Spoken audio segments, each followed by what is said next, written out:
Hi everyone. In this section we can discuss about a differential band break problem. We already studied about the problems for the clockwise and anti-clockwise directions. Now this is a symbol, not a symbol, it is a differential band break. First of all I can read the question, listen it and write in your notebook.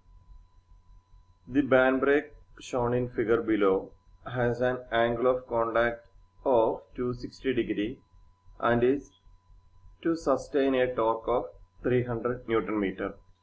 The diameter of the drum is 300 mm. Determine first one operating force assuming coefficient of friction is equal to 0.25. Second one tensions in the band. Third one for what value of B2 will the brake will be self-locking. So first of all we have to know about the each parameters in the figure. First of all, then just draw this figure.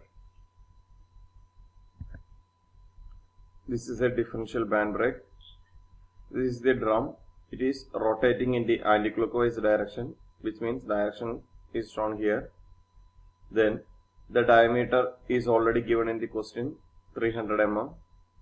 The angle of contact of the band is 260 degree. It is already given, and these data are not given in the words.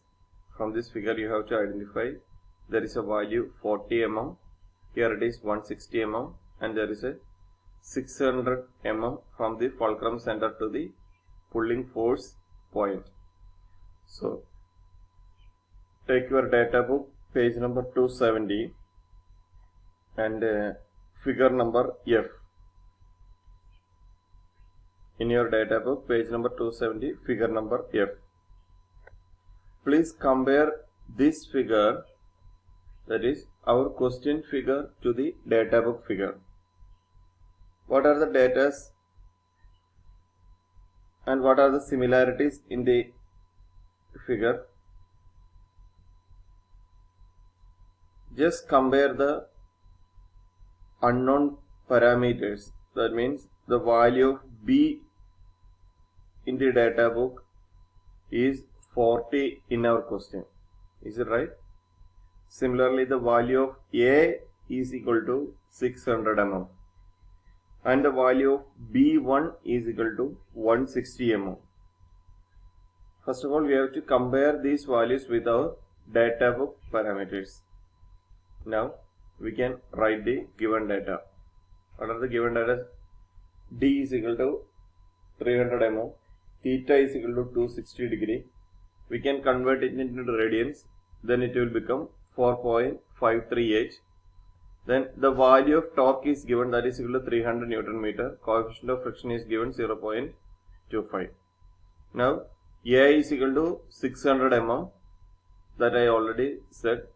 B is equal to 40 mm and B1 is equal to 160 mm. It is not B2, B1 is equal to 160.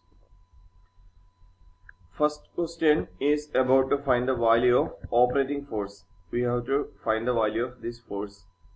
How we can find?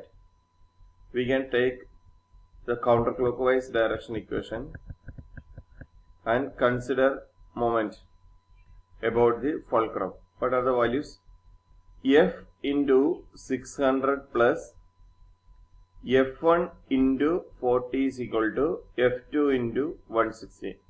That means the tight side is on the right side because it is in anti-clockwise direction. Now using this equation we can find F is equal to 160 into F2 minus 40 into F1 divided by 600. So take this equation as value of F. Now we can find the value of F1 and F2. For that we need the value of E raised to F theta or E raised to mu theta. E raised to mu theta, the value is given, F is equal to 0.25 or mu is equal to 0.25. Theta we already converted into radian. If we substitute this value, we will get E raised to mu theta is equal to 3.11. And we know that T is equal to F1 minus F2 into R because it is a band break. For a band brake, the braking torque is equal to T1 minus T2 or F1 minus F2 into R. Here also F1 and F2 is unknown parameters, but all other parameters are known. T is already given and R we can take from the question.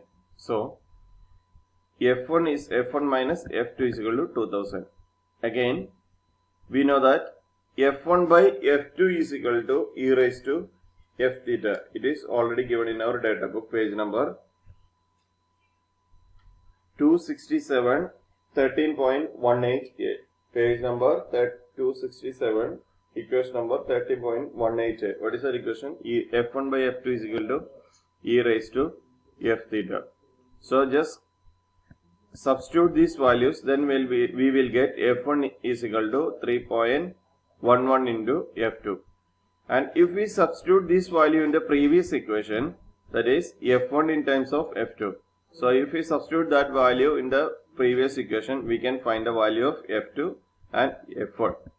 That will become 947.87 Newton and 2947.87 Newton. These are the two values of F1 and F2. Once we find the value of F1 and F2, we can substitute that value in the first equation. That is this equation. F is equal to 160 F2 minus 40 F1 divided by 600. Then we will get the value of F. What is that value? That will become 56.54 Newton. This is our first question. Then next, find the tension. How we can find the tension? The values of F1 and F2 are the tensions. So write the value of F1 and F2 or tight side and slack side values. That already calculated. Take it is in the second section.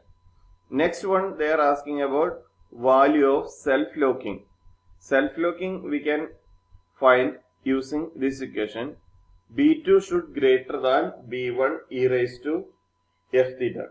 Or we can compare with our data book. B1 should greater than B1 into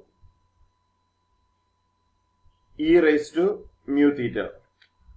So if we substitute all other values here, that means except B1, we can find a value because B is already given, it is equal to 40 mm, and B2 is already given in question, but for a self-locking we have to find the value of B1.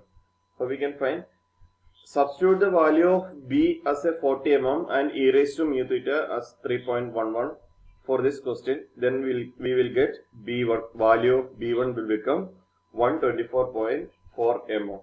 If the length of the B1 is equal to 124.4 mm, then the brake will be self-locking. Okay. Thank you.